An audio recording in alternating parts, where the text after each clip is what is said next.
दोस्तों नमस्कार। मैं आज फिर एक बार एक नया वीडियो आपके सामने लेकर आ रहे हूँ। एक नया वीडियो, एक नई कथा। आज बुद्ध पूर्णिमा है, सो भगवान बुद्ध की एक कथा आपके सामने प्रस्तुत कर रहा हूँ।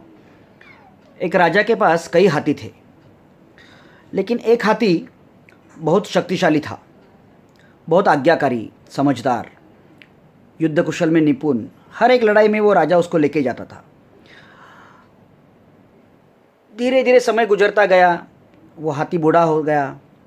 वो बूढ़ा हो गया तो उसको पहले की तरह कार्य नहीं कर पा रहा था, तो राजा ने उसको बाजू में रख दिया और बाकी उसके जो दूसरा हाथी था उसके साथ वो लड़ाई पे उसको लेके जाना शुरू किया। ये अभी हाथी बूढ़ा हो गया था तो उसको बाजू में रख दिया था। अभी वो उसको युद्ध क्षेत्र में नहीं लेके जाता था। एक दिन ये हाथी एक सरोवर में जल पीने के लिए गया। अभी लेकिन वही कीचड़ में वो उसका पैर धंस गया और जैसे गया वो धंसता ही चला गया। वो अभी एक बार वो कीचड़ में जाता है, वो दलदल में अगर जाता है तो फंस जाता है, तो वैसा फंस गया वो। अभी वो हाथी ने बहुत कोशिश की बाहर निकालने की, लेकिन उस कीचड़ से वो बाहर नहीं आ रहा था। जितना वो प्रयास कर रहा था उतना और ही नीचे जा रहा था। अभी उसको समझ में आया कि अभी मैं बच नहीं सकता है। ज़ोर ज़ोर से आवाज़ करने लगा। अभी उसकी चिंगाड़ने की जो आवाज़ है, उसकी गर्जना की जो आवाज़ है, लोगों तक गई। लोग दौड़ते दौड़ते आ गए। लोगों के देखा कि हाथी संकट में है और देखा कि वो दलदल में फंस गया। अभी वो उसको निकाले तो कैसे निकाले, क्योंकि जो कोई दलदल में जाएगा वो भी फंस जाएगा, तो कैसे निकालेगा।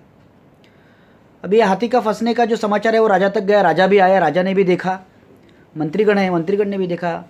कोई कुछ नहीं कर सकता था, करे तो क्या करे। अभी हाथी की आवाज़ ज़ोर ज़ोर से चिल्लाने की और चालू थी।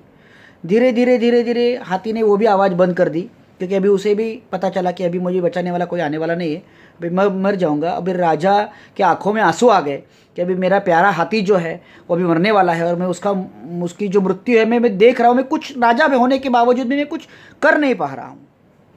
ऐसे में वहीं से गौतम बुद्ध अपने शिष्यों के साथ जा रहे थे।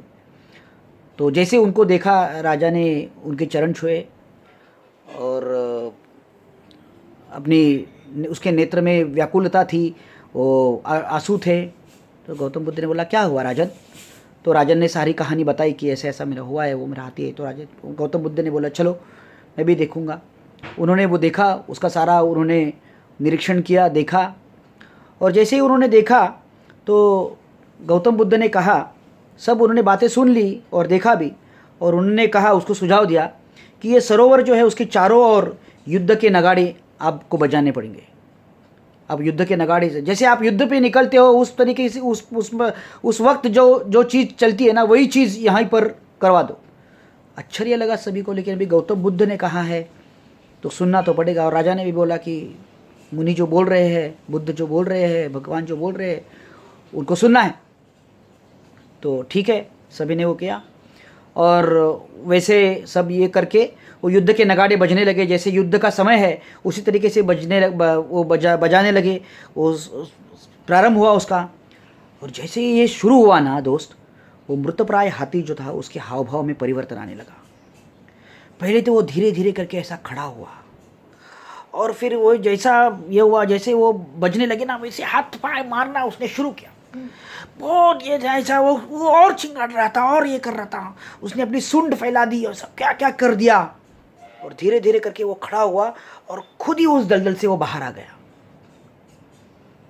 गौतम बुद्ध ने उस वक्त सभी लोगों को कहा कि जीवन में अगर उत्साह बना रखना है ना, तो अपने अंदर उत्साह की संचार करने का आवश्यकता। वो हाथी जो था उसके अंदर शक्ति की कमी कुछ नहीं थी, उसके अंदर शक्ति थी, कमतरता जो थी वो थी उत्साह की। ये युद्ध का नगाड़ा जो है, क्योंकि वो युद्ध पे जाता था हमेशा, युद्ध का नगाड़ा जो है उसकी वजह से उसके अंदर वो उत्साह जो है, उत्साह की लहर जो है वो बढ़ गई। तो जीवन में अगर उत्साह की मतलब रखना ही है तो सकारात्मक चिंतन बहुत आवश्यक है। तुम जितनी सकारात्मक वातावरण में रहोगे उतना तुम्हारा उत्साह बढ़ जाता है। और उत्साह बढ़ाने के लिए सकारात्मक वातावरण बहुत आवश्यक है। इस लॉकडाउन के दरमियान बहुत सारे हमारे जो लोग हैं, बहुत सारे हमारे जो भाई हैं, हमारी बहनें जो है, इनमें एक नकारात्मकता आ गई है और न्यूज़ चैनल से तो वो ज़्यादा फैलती जा रही है। तो भैया इस नकारात्मक वातावरण से दूर रहो, सकारात्मकता अपने अंदर लेके आओ। कभी आज नहीं तो कल ये लॉकडाउन ख़त्म होने वाला है। ये जो भयानकता जो चल रही है, भयानक बीमारी चल रही है, ख़त्म होने वाली है।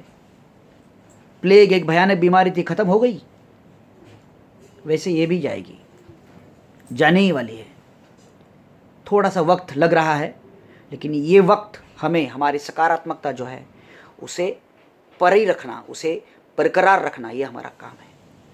ये सकारात्मकता का वातावरण आप पर्पजली करो, इसको पर्पजली मतलब जानबूझ के सकारात्मक वातावरण में रहो, ताकि आपकी सकारात्मकता बचे रही और वही आपको इस लॉकडाउन की निराशा से बाहर निकालेगी। धन्यवाद, बाय बाय।